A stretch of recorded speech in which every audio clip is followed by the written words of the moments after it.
মায়াপুরে নবদ্বীপের শিব মন্দিরটা তোমাদেরকে আমি দেখিয়েছিলাম, আর আমি এইটা আবার দেখাচ্ছি বড় ভিডিওর মাধ্যমে, চারিদিকটা কীরকম সেটা দেখানোর জন্য। আর দেখুন সামনের দিকে একটা না বড় বিলও ছিল, জানেন তো। আর এত ফাঁকা জায়গার মধ্যে এটা করেছে মন্দিরটা, আমার তো খুব ভালো লেগেছে।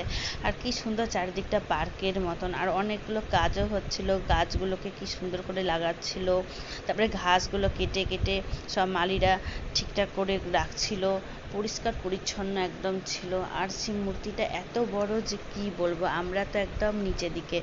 তারপরে শিব ঠাকুরের কাছে গিয়ে আমরা ফটো তুলছিলাম, রিলস বানাচ্ছিলাম। আর এই দেখুন আমার মা, আমার দুই ছেলে চারিদিকটা ঘুরে ঘুরে দেখছিল।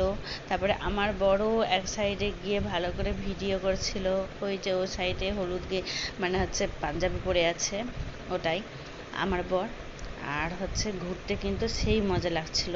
আর নবদ্বীপে যতগুলো ঠাকুর ছিল, মন্দির ছিল, সব আমরা কিন্তু ঘুরেছিলাম একদিনে।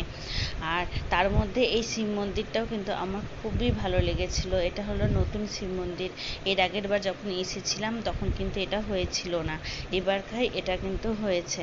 আর আমাদের ঘোরা যখন হয়ে গেল তখন আমরা এই যে টোটো করে চলে যাচ্ছিলাম। আর সামনে দেখুন কত বড় একটা বিলও আছে। ঠিক আছে, ভিডিওটা এখানে শেষ করছি।